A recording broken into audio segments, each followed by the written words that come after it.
जी part 2 start हो गया, welcome back. अच्छा जी, शो चल रहा है ना, दरमियान ब्रेक कमर्शियल ब्रेक आ गई दरमियान।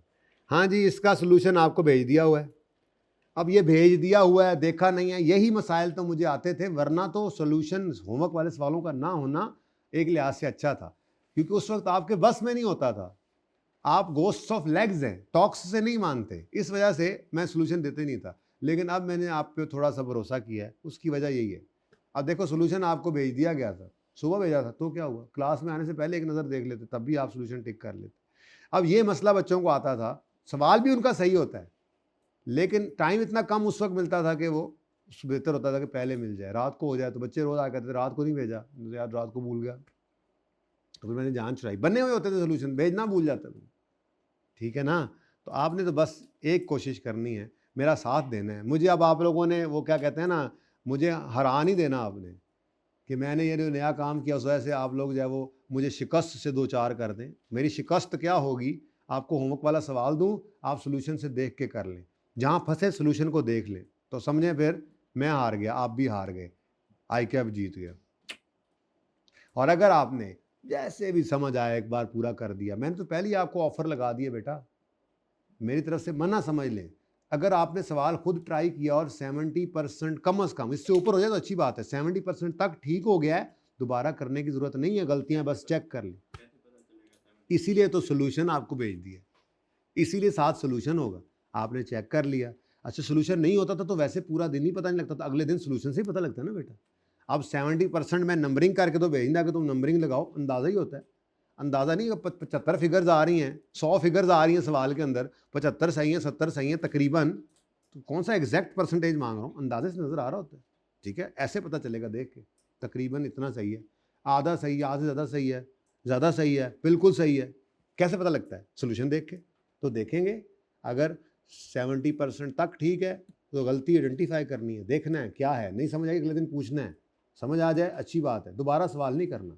ये ना समझना कि सर तो टाइम ज़ाया होता है, एक बार आप गलत करवाते हैं फिर हम सोल्यूशन देख के सही करते हैं। भाई सोल्यूशन देख के अगर तो सोल्यूशन आपका 70% से कम सही है तो मतलब फिर तो सवाल सही नहीं, कॉन्सेप्ट सही नहीं, फिर दोबारा करना आपकी सजा है, करें दोबारा। और अगर सही होगा 70% go and kill the waves. ठीक है, जाओ और मौजे मारो। तो 7, 8 आपके होमवर्क में है, 9 का पार्ट ए भी होमवर्क में है। 9 बिल्कुल सेम ही है, FOH कॉस्ट है, direct material direct labour cost है, टाइम है, मशीन आवर्स हैं, डिटरमिन करो ओवर एब्जॉर्प्शन रेट, कैलकुलेट करो टोटल प्रोडक्शन जॉब नंबर 110 की।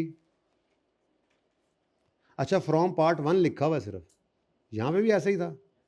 इन्ना लिल्ला दस्या नहीं, तुसी मेरे को तीनों करा ले जालमो, क्या मतलब, अच्छा पूरा ही है, सॉरी, आई एम सॉरी। चलो जी आओ यार असली सवाल करें। अब ये जो आप कर रहे हैं ये पर्चे में नहीं आता, सिर्फ ये सिंगल रेट वाला कॉन्सेप्ट, सिंगल रेट पूरे सीएमए में कई जगहों पे सवालों में और जगह इस्तेमाल होता है, ये FOH तो चलता ही है, प्योरली इसका सवाल भी सिंगल OAR का ये पड़ा हुआ, इतना दूर नहीं है। ठीक है, तो ये जनाब आपका 8 नंबर का सवाल आया था, 6 और 2 8। चले, हमने फिलहाल ये नहीं करना, ये तो है आपका होम वर्क। क्या है जी, होम वर्क, होम वर्क। आज क्या तारीख है, 22 तारीख का होम वर्क। ठीक है जी, 2025। कल आप मैच भी देख रहे होंगे, साथ साथ होमवर्क भी कर रहे होंगे, ऐसा ना करना, बल्कि यूँ करना, मेरा मशवरा है, देखना भी है किसी ने तो मेरा मशवरा है, आप लोग ने सहरी के बाद सोना नहीं। ठीक है, अफ्तारी के बाद भी कोशिश करें, तरावी के बाद पढ़ लें, नींद आ जाए थोड़ी देर सो लें। ठीक है, या तो फिर सहरी से पहले पहले सारा काम करके फिर बेशक सोएं, फिर तो मैच में भी आपको कोई नहीं उठा सकता। लेकिन अगर मैच देखना ही है, रात को भी सोए हैं, तो सहरी के बाद सोना नहीं है, सारा काम कर लेना, फिर बेशक देखना। आपको मैंने पहले ही बताया हुआ है भाई, कोई मुश्किल टास्क नहीं है ये CA के अंदर, हर पर्चे को 1.5 घंटा देना है। अभी तो शुरू चल रहा है, वीकेंड पे वरना ज़रा ज़्यादा टाइम हो जाता है। नॉर्मल रूटीन में हर पेपर को मैक्सिमम 1.5 घंटा देना है, तो मतलब आप घर के अंदर कितना है, 5 घंटे पढ़ लें बस, मैक्सिमम 5 घंटे, 3 पेपर्स वाले पढ़ें बहुत हैं, लेकिन वो अटेंटिवली पढ़े ना तो 5 बहुत है। उसके बाद फिर यशी करें, मैच है तो मैच देखें, गपशप लगाएं, खेलें कूदें, ये ज़रूरी है, ज़्यादा ज़रूरी है ये। 10 घंटे में वही काम करके कुछ नहीं किया सर बहुत पढ़ता हूँ मैं, कोई फ़ायदा नहीं है उसको। और वही काम मोबाइल लेस होके, कमरा बंद होके, अटेंटिव होके किसी बच्चे ने 5 घंटे में किया, 5 घंटे बचा लिए, उसमें जाके खेला कूदा, मैं कहता हूँ खीर हो गई। उसकी बॉडी भी सेहतमंद, उसका दिमाग भी सेहतमंद, पर्चा भी पास। बाकी आपकी मर्जी है मोबाइल को साथ रख के करना, है ना। कौन कौन मोबाइल को ऑफ करके साइड पे रख के होमवर्क कर रहा है अभी से? इसको अगर कभी आदत बना लेना तो फाइनल के भी आखिरी पर्चे तक आपको कोई नहीं रोक सकता। इंशाल्लाह आप पहली बार में पास हो जाएं। जब भी काम करने बैठे इसको साइड पे कर लें, जिंदगी से निकल जाए ना कभी ये। List any 2 examples of basis for absorption of factory overheads. हाँ जी, आपको मैंने 2 तो नहीं, आपको तो मैंने 10 है। चलो, explain treatment of under absorbed and over absorbed, give 3 reasons of under over absorbed. Pending है, ठीक है। पेंडिंग इसलिए कि अभी अंडर ओवर वाला सवाल नहीं किया, जब हो जाएगा तो। वैसे ज़बानी बताया है लेकिन फिर भी गिव 3 रीजंस। 3 रीजंस क्या हो सकती हैं ये तो बता दिया था किसी ना किसी हद तक, 6 नंबर का आया था। ट्रीटमेंट है ना, ट्रीटमेंट, तो वो आपको जब बता दूंगा तो आप ये वाला ऐसा तो कर लेंगे, लेकिन वजह तो किसी हद तक बता दी थी आपको। क्या वजह हो सकती है? इन्फ्लेशन हुई। आपने अंदाज़ा लगाया था कि FOH जो है वो रुपीज़ में, अमाउंट में लाख रुपए के होंगे, लेकिन असल में जब बिल शिल आए, अंदाज़ा एंड पे देखा आपने एक्चुअल में, तो अंदाजे से वो 1 लाख से 5,000, 1,05,000 का खर्चा आ गया। अब क्या हो गया? इन्फ्लेशन। तो एक रीज़न क्या हो सकती है कि आपके फिक्स्ड FOH जो थे, आपके जो FOH थे, बजटेड FOH थे, वो एस्टीमेट गलत रहे, ठीक है। फिर और प्रोडक्शन यूनिट्स कम या ज़्यादा होना, ये भी एक रीज़न है, क्योंकि आपने OAR बजटेड यूनिट्स की बेस पे निकाला है। आपको डिमांड ज़्यादा आ गई, आपने ज़्यादा यूनिट्स बना दिए, या किसी वजह से डिमांड कम आई मार्केट में, आपने कम यूनिट्स बनाए, तो ये अंडर ओवर की एक वजह, अंडर ओवर एब्जॉर्ब की एक वजह कॉस्ट भी होती है, और एक वजह आपका एक्टिविटी लेवल भी होता है। ये 2 वजह से फ़िलहाल गुजारा करें, और आगे फिर तीसरी वजह किसी वक्त देख लेंगे। Part B. क्या भाई जी? 8 नंबर का ये सवाल है। अल्लाह करे, ओए 20 मिनट रह गए हैं यार। एक तो ये 10 में सुबह वाली क्लास को मैं 7 से 9 कर रहा हूँ, मैं सोच रहा हूँ रोज़े ख़त्म हो ना, 7 से 9 करता हूँ। ये 7-10 ने ना, क्या वैसे सूरत हाल रही कल क्लास की? कितने बजे? 5-7 मिनट मिलते हैं सर? चलो आज भी देख लो, इसलिए कहा 3 दिन देख लो, मंडे भी देख लेना, ट्यूसडे को फिर मुझे बताना, ताकि रमज़ान के बाद की रूटीन फिर। अच्छा जी, रिक्वायरमेंट है compute revised machine hour rate. Revise को भी साइड पे रखो, machine hour rate which cutting department should use during the year. अब रिवाइज क्यों वो बाद में देखते हैं, फिलहाल तो OAR निकालना है असल में। अब ये सवाल है असल, एकदम से ही वक्त बदलने लगा है और जज्बात बदलने लगे हैं और हालात बदलने लगे हैं। 20 मिनट में सवाल ये हो जाना है वैसे, लेकिन चलो सवाल पढ़ते हैं। On 1 December 2007 Zia Textile Mills Limited purchased a new cutting machine for 13 lakh to augment the capacity of 5 existing machines in the cutting department। यानी कि 5 पहले से थी, 5 पहले से थी, न्यू आ गई है। 5 क्या है? एग्जिस्टिंग, और 1 आ गई है नई। अच्छा, अब जो एग्जिस्टिंग थी उनकी बेस पर उनके कुछ आर्स होंगे। देखो ना, मशीन की कैपेसिटी यूनिट्स में भी हो सकती है, आर्स में हो सकती है ना। तो जो 5 मशीनें हैं, उनके 5 मशीनों के जो है वो कोई आर्स होंगे, मशीन आर्स ही टोटल इतने, उन्होंने 1 साल चलना है अगले, अंदाज़ा होगा, ठीक है ना। तो उसकी बेस के ऊपर पहले वो चलते होंगे।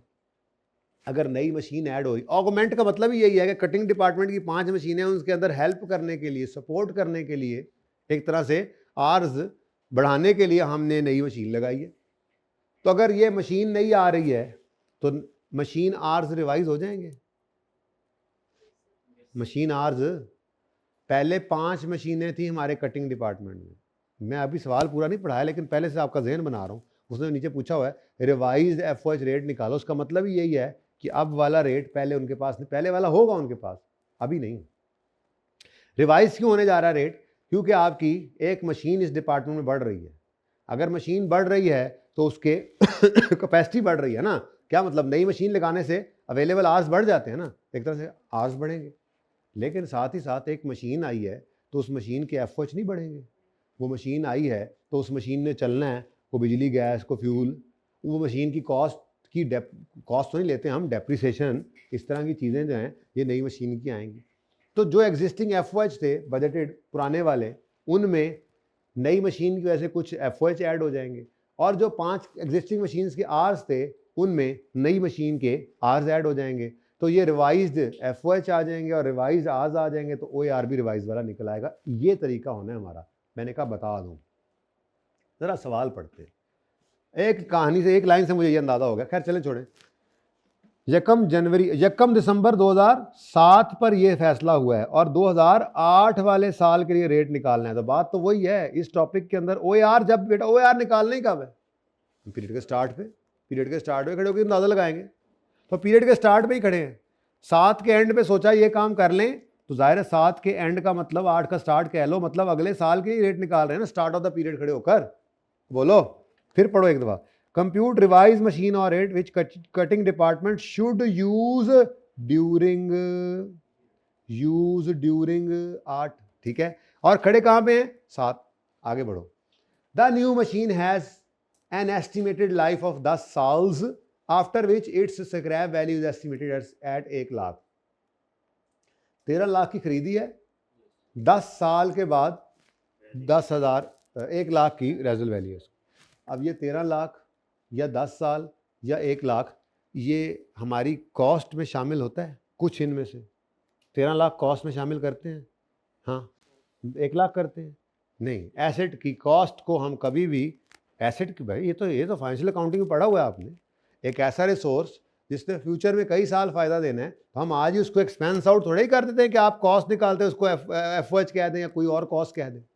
तो हम उसको आज एसेट बनाएंगे और उसकी कॉस्ट ये होती है, वो आहिस्ता आहिस्ता, ये कॉस्ट आहिस्ता आहिस्ता पहले एसेट बन जाती है, ये कॉस्ट पहले एसेट बन जाती है, आहिस्ता आहिस्ता डेप्रीशिएट करके इसको पीएनएल में डालते हैं। तो हमें इससे क्या चाहिए, इस सारी इंफॉर्मेशन में से हमें क्या मिलेगी, डेप्रीसिएशन, ठीक है।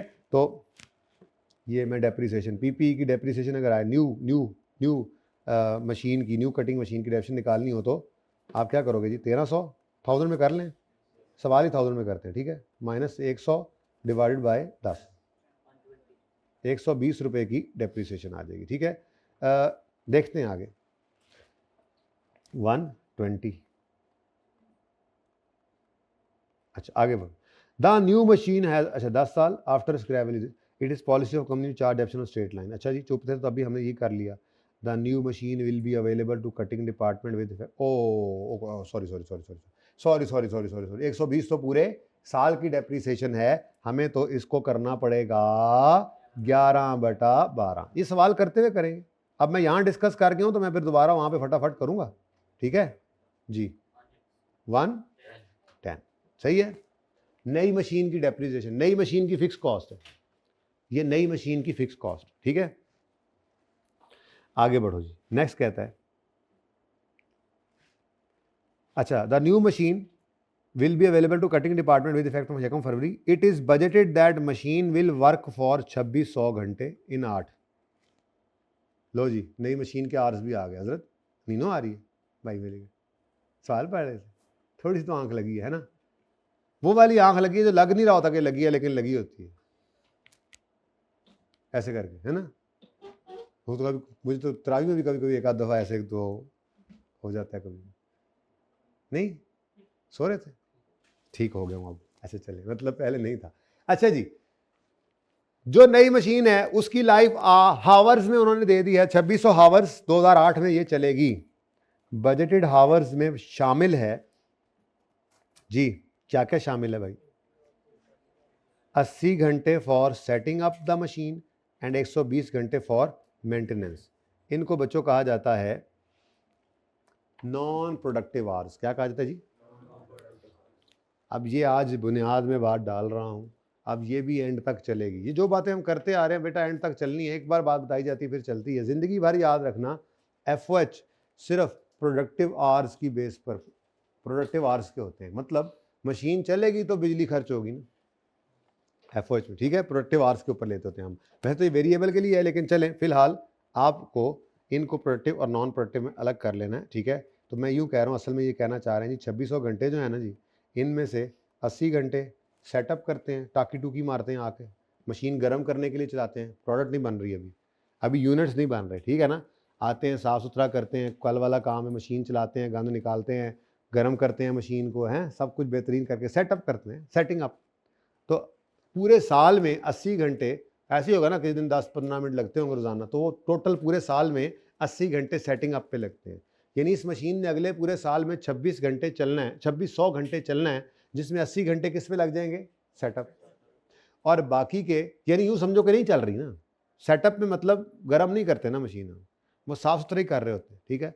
और 2600 में शामिल कर दिया उन्होंने, तो हमें निकालने, तो 80 घंटे तो काम नहीं होना। उसके बाद जब मेंटेनेंस होनी है तो तब भी क्या होगा, आप मोटरसाइकिल पे चलते जा रहे हैं और मैकेनिक साथ साथ जो है वो तेल तब्दील कर रहा है, क्योंकि आपने रोक के मेंटेनेंस नहीं करवानी है ना।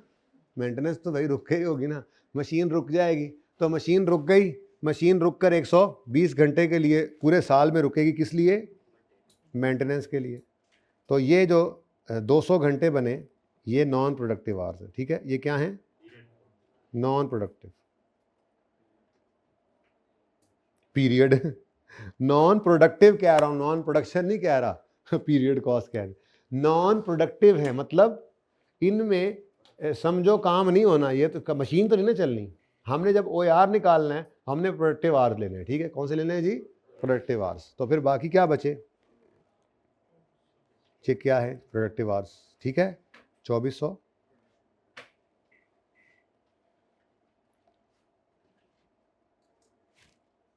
भाई ज़रा अहमद को बुला दें, उसकी ड्यूटी लगाते हैं कि जैसे ही सर आएंगे हमें बताएंगे, हमने सवाल पूरा करना है ना जी। ये बैलेंसिंग फिगर निकाली मैंने, ठीक है। ये कैसे निकलेंगे जी, ये 2400 कैसे आया, बैलेंसिंग।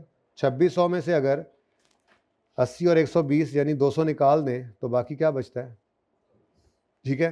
चले उसके बाद जी आगे बढ़ें, आर्स की बात भी हो गई।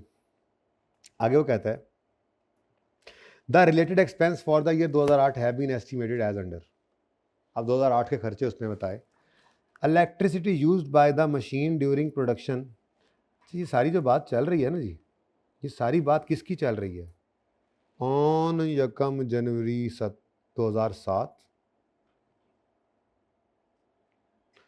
नई मशीन लग गई है। फिर रोले पे ने नई मशीन दे, रोले मशीन दे नवी ला बैठे ने, सिर खा गए ने, नई मशीन आ रही है, नई मशीन ऑगमेंट करने के लिए आ रही है, नई मशीन की कॉस्ट ये है, लाइफ ये है, रेजर वैल्यू ये है, नई मशीन इतने घंटे चलेगी, इतने घंटे सेटअप होगा, इतने hours. Related expenses for the year 8 जो हैं वो इसके क्या हैं, electricity use by the machine during production will be 10 घंटे पर आवर, इतने रुपए per unit, cost of maintenance इतनी होगी per month, machine require replacement.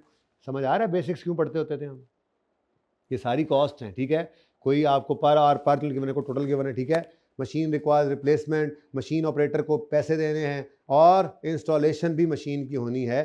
Other departmental overhead जो है वो इंक्रीज होंगे उसकी वजह से 5000 पर मंथ, ठीक है। अब ये सारी कॉस्ट जो हैं, ये सारी इन्फॉर्मेशन जो है ये न्यू मशीन से रिलेटेड है, ज़रा जल्दी से पढ़ लेते हैं।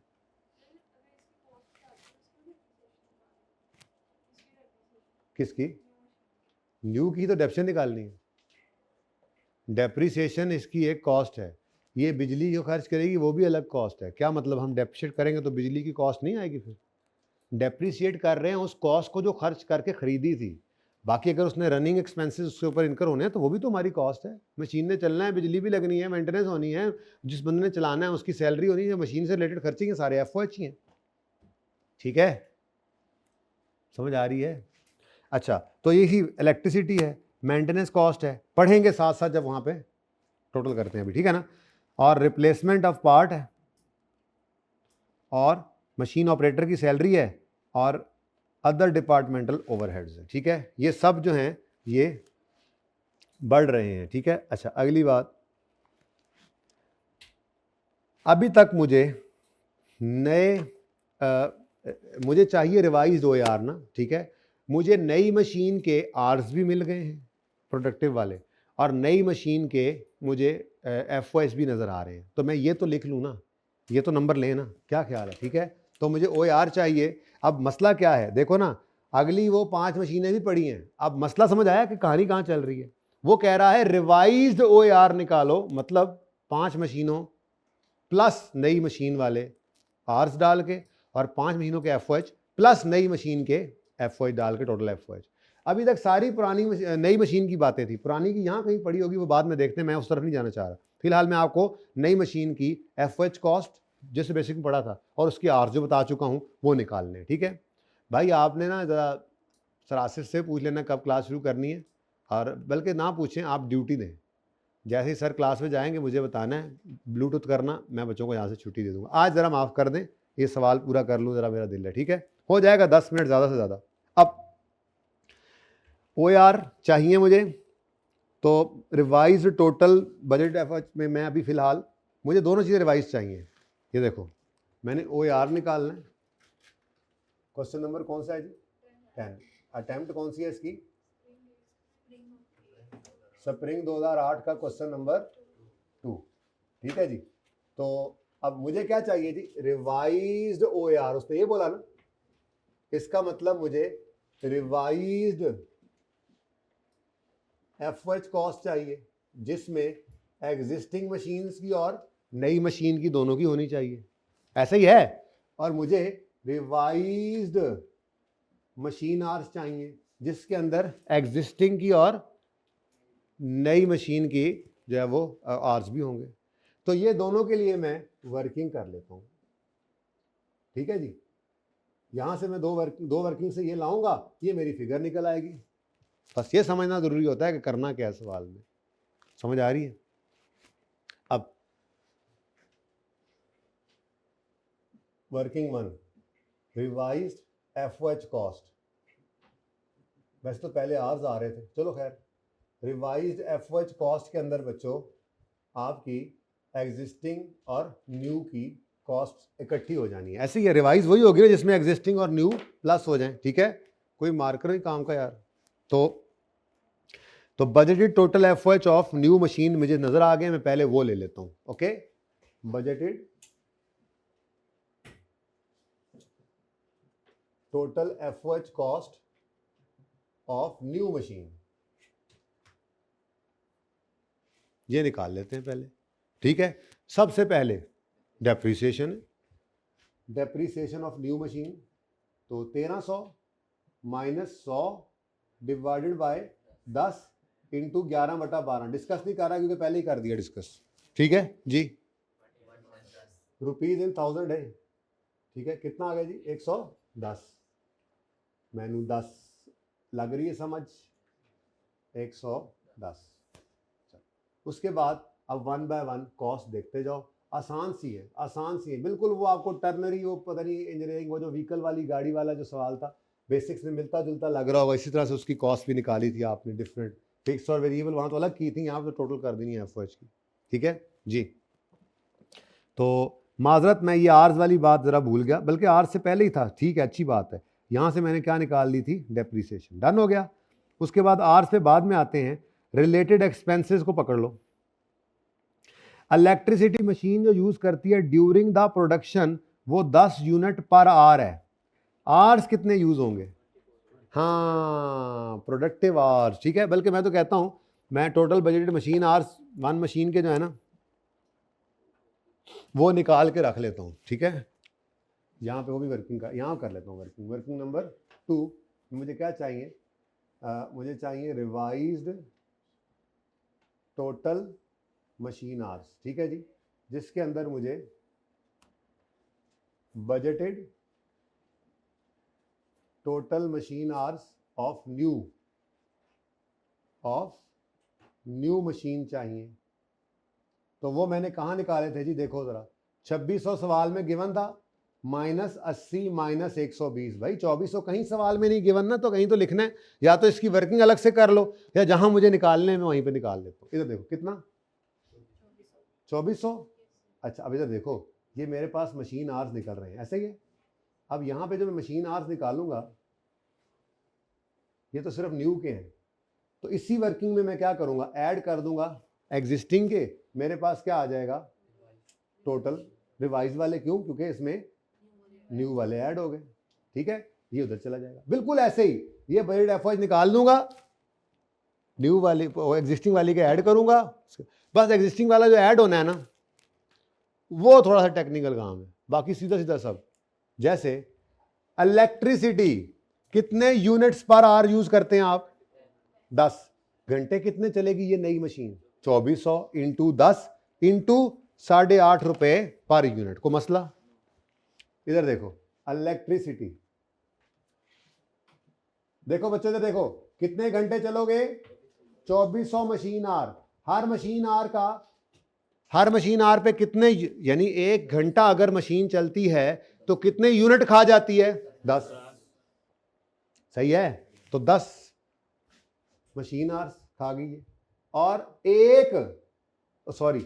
10 यूनिट्स खा गई, और 1 यूनिट वापडा वाले में कितने का दे रहे हैं? ₹8.5। बस आंसर बता दो। 204। मुश्किल या आसान? ये मुश्किल कॉस्ट थी, बाकी इससे भी आसान है। अगली देखो, चेक करो, मुश्किल तो नहीं लग रहा है भी नहीं, वैसे को आप कमाल नहीं कर रहे जी। Cost of maintenance 25,000 per month. 11 किसने बोला? 11 किसने बोला? और किसने 11 बोला? मैंने शाबाश देनी थी, डर के बैग है, सही करके भी है, सही गल करके भी डर के बैग है जी। बिल्कुल, ये मशीन 11, ये मशीन 1 फरवरी को आनी है, तो 11 महीने इस्तेमाल होनी है, तो 11 महीने पर मंथ वाली कॉस्ट तो 11 महीने इनकर होगी ना इस पे। ओके नहीं, what is this? This is cost of maintenance, Indian style maintenance cost जी। कितना? 25,000 है पर मंथ है, इंटू फिर कर दो 11 मंथ्स जी, 275। तो मैं कहा ना सबसे मुश्किल यही था, यूनिट्स वाला, लेकिन बेसिक्स के अंदर ये काम आप बार बार करते हैं छोटी छोटी चीजों में, अब वो हेल्प करती जा रही हैं आपको। आगे बढ़ो। Machine requires a replacement of a part at the end of every month. चलो फिर एवरी मंथ हो गया, इंटू 11, तो 10,000 इंटू 11, ठीक है जी। क्या है जी? ये है क्या? Replacement of part. Replacement part, एक पार्ट कितने का आता है? ये रुपीज है ना, रुपीज, ठीक है, रुपीज 10,000 का, और हर महीने रिप्लेस करना पड़ता है ये पार्ट। होगा कोई ऐसा, कोई नट, कोई बोल्ट, कोई काबला, कोई कील कीमती किस्म का जो हर महीने बदलना पड़ता है चलाने के लिए, तो कितने महीने बदलना पड़ेगा जी? समझ आ रही है वाइट शर्ट वाले भाई? तो क्या उसको बता रहे हो, समझ आ रही है? क्लास के बाद बता देना ना, फिर तुम्हें समझ आ रही है तो फिर उससे क्या पूछ रहे थे?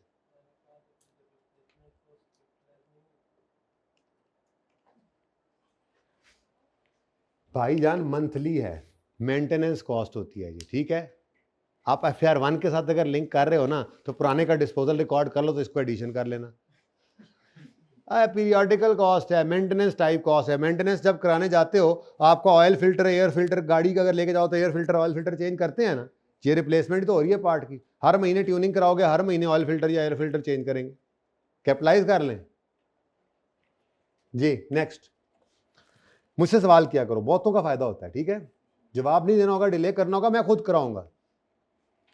Next, a machine operator will be employed for, फिर इंटू 11, सुभान अल्लाह। तो ये क्या है जी? ऑपरेटर भाई की cost, operator salary, machine operator की सैलरी आ गई, कितनी जी? 9,000 पर मंथ है, इंटू ये 11 मंथ्स, 99। बस 5 मिनट सर लेट गए ना, अपना काम हो गया। It is estimated that on installation of machine other departmental overhead will increase by, यानी कि जब मशीन इंस्टॉल हो जाएगी तो थोड़े बहुत और भी खर्चे बढ़ जाने हैं डिपार्टमेंटल, इसी वजह से बढ़ रहे हैं। तो 5,000 इंटू अगेन 11 पर मंथ है ना। अदर डिपार्टमेंटल ओवरहेड्स जी, रुपीज 5,000 इंटू 11 मंथ। लो जी, प्रॉपर पहला पास पेपर का सवाल, बल्कि प्रॉपर क्या, अगर CMA का देखा है तो आज पहला पास पेपर कर रहे हैं हम।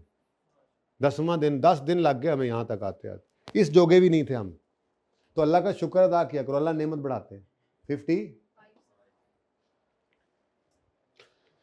उसके बाद जी नई मशीन की कहानी तो हो गई ख़त्म, ठीक है। अगर इसका टोटल खाम खा करना ही है तो कर लो इस डिब्बे का टोटल 850। ये तो जनाब आपकी नई मशीन की फिक्स्ड एफओएच कॉस्ट है, ऐसा ही है 853। मुझे अभी एग्जिस्टिंग मशीनों की कॉस्ट बताएगा कोई, तभी मेरे पास टोटल एफओएच कॉस्ट आएगी। रिवाइज इसलिए है ये क्योंकि इसके अंदर एग्जिस्टिंग मशीनों की कॉस्ट में हमने ऐड किया नई मशीन की कॉस्ट, तो ये रिवाइज बन गई है, सही है।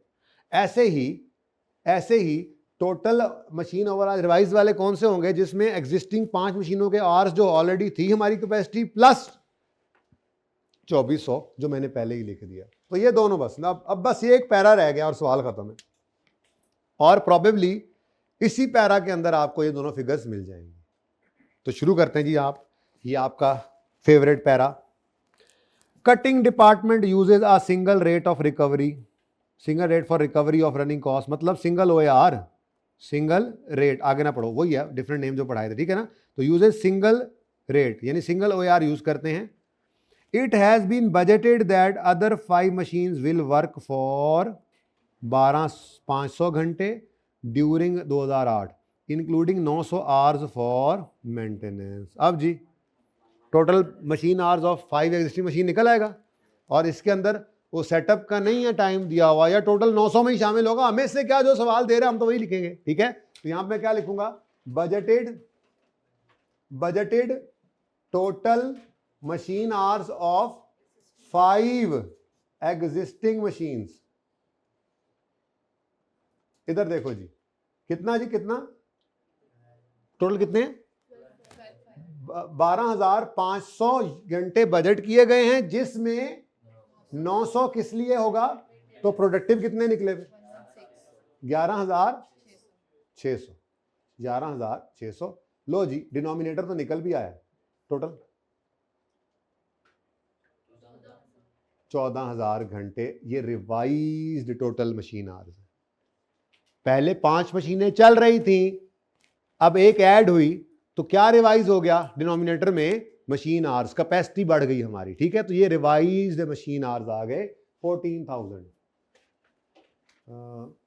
चलो अब यहां ही लिख लेते हैं दोबारा से, ऊपर अंग्रेजी लिखी रहे जी। 14,000 मशीन आवर्स वर्किंग नंबर 2 में से आए, ठीक है जी, okay.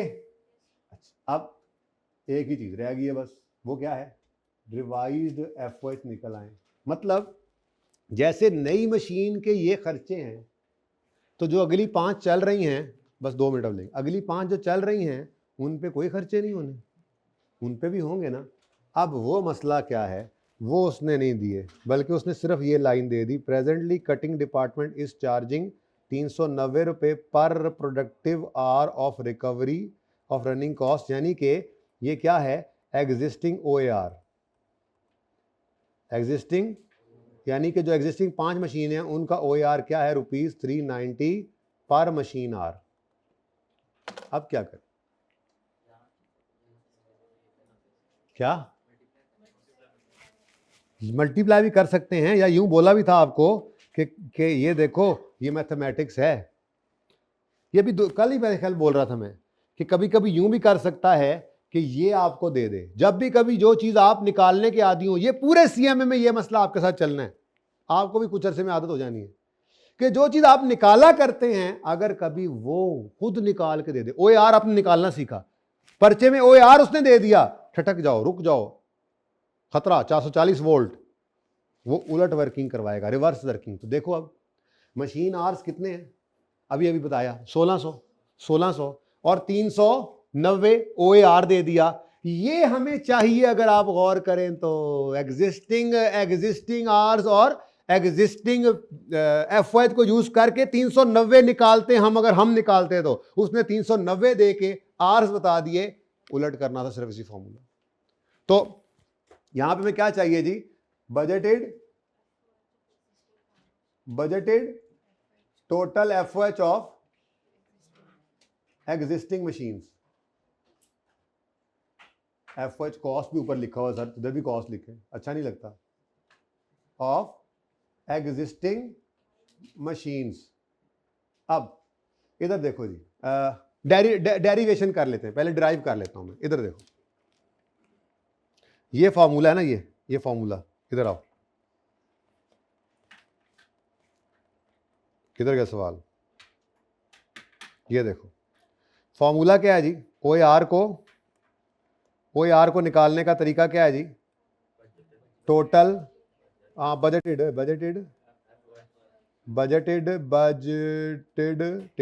FOH divided by budgeted base. तो मैं वो लिख दूं machine hours, budgeted machine hours, budgeted hours, budgeted machine hours. अब उसने हमें क्या क्या दे दिया? कहता है 2 कितना 390 क्या है जी? OAR पर मशीन आर। ये तो हमें चाहिए, और ये अभी अभी आपने बताया कितने? 14,000 मशीन आर। लो भाई एक्स, हाँ तो रिवाइज जी, नहीं इतनी 14,000 टोटल नहीं भाई, टोटल नहीं, एग्जिस्टिंग ये 11,600। 14,000, कुछ शर्म करो, कुछ हया करो। एग्जिस्टिंग मशीनों का OAR है, आप बीच में दूसरे आर कितना 11,000। अब मुझे क्या चाहिए? एक्स, जो कि क्या है? बजट FOH किसका? एग्जिस्टिंग मशीनों का। तो वो निकालने के लिए क्या हो जाएगा? ये उधर जाके मल्टीप्लाई हो जाएगा, पता है ना, 390 इंटू 11,600। तो आंसर क्या आ गया? 4524 ठीक है। तो ये ना असल में मैं इसको वर्किंग 3 कह देता हूँ यहीं पे ही, ये वर्किंग 3 है। ओके, ये सवाल का हिस्सा बन गई। अब उधर दोबारा क्या करूं? ओके, तो वर्किंग 3 मैंने की, क्या आया जी? 4524 डन हो गया जी। टोटल करो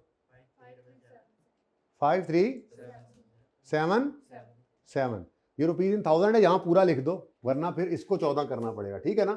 तो ₹5377,000 working number 1 is equal to 384 पर मशीन आर। कोई मसला हो तो 10 बार पूछना पर मंडे को, क्योंकि आज वक्त खत्म हो गया है। ओके, कभी कभी ऐसा हो जाता है क्लास के एंड पे सवाल तेज होगा, परेशान नहीं होना, घर पे समझो, नहीं समझ आए तो अगले दिन उससे ज्यादा जोर उस पर लगाया करते हैं। वैसे तो पूरा हो गया, अक्सर पूरा भी नहीं हुआ करता, मैं कहता हूं जाओ पूरा करो, अगले दिन देखेंगे, ठीक है। पर वीकेंड था इसलिए मैंने रोकना मुनासिब नहीं समझा। तो बिल्कुल इसी तरह से थोड़ा सा तब्दील करके डेटा है 11 का। तो आपका तरीका वारदात ये है, संडे है, अब पूरा संडे के अंदर आपने सिर्फ यही रिवाइज करना है ना। तो ये 2 सवाल ही आपने करने हैं, लेकिन करने एक सिटिंग में है। रमजान पैकेज है, ज्यादा टाइम नहीं लगाना, 1 घंटा पहले जाते साथ इसको करना है बगैर देखे। फिर आपने अगला सवाल पढ़ना है और सोल्यूशन तो है ही नहीं अभी आपके पास, देखे बगैर करना है, इंशाल्लाह सोल्यूशन आपको मिल जाएगा। ओके, अल्लाह हाफिज।